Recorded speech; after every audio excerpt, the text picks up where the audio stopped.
Mais voilà, Didier Maroyer et son chef de produit David Foissard ont un problème ces derniers temps. Leurs guirlandes leur reviennent de plus en plus chères à fabriquer. Cela paraît d'autant plus incroyable que leurs illuminations sont produites à l'autre bout de la planète, dans un des pays les moins chers du monde.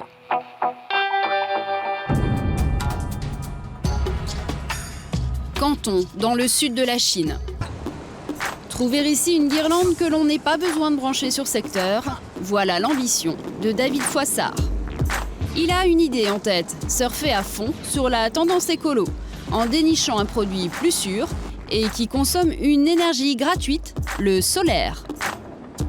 Comme il y a beaucoup d'accent sur tout ce qui est écologique, je voudrais voir un peu s'il y a du solaire, même si c'est pour Noël, parce que le solaire se développe beaucoup. Il s'est développé surtout pour les produits d'été, mais je voudrais voir pour les produits d'hiver. Et puis j'ai 2-3 idées, moi, avec d'autres systèmes un peu écologiques, genre des dynamos, des choses comme ça. Donc on va aller fouiller tout ça. La guirlande solaire, c'est ce que tout le monde recherche parmi ces stands. Ici, des dizaines d'entreprises sont venues pour vendre leurs dernières inventions. C'est le business du Noël 2009 qui se joue. Alors, elles en mettent plein la vue. Certains vont même jusqu'à monter un chalet suisse au Faux Air de Las Vegas. David veut être le premier à trouver, car il pense déjà avoir un client pour ces fameuses guirlandes. Une chaîne de jardinerie branchée écolo. Mais pour l'instant, sa recherche ne porte pas ses fruits. Vous avez des produits solaires? Non, Non, vous n'en avez pas? ce sont d'autres fournisseurs. Au bout de 4 heures, il change sa stratégie.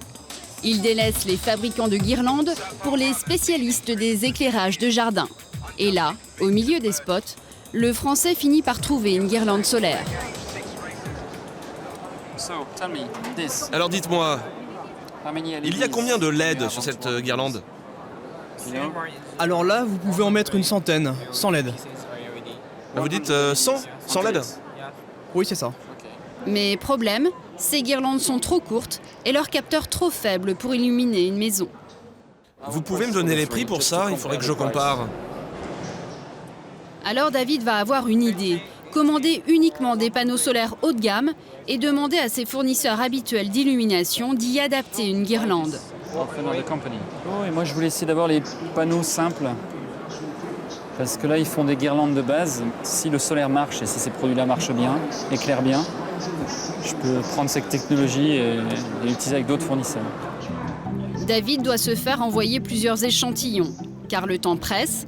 Un rendez-vous est déjà pris avec le client qui est intéressé pour préparer Noël 2009.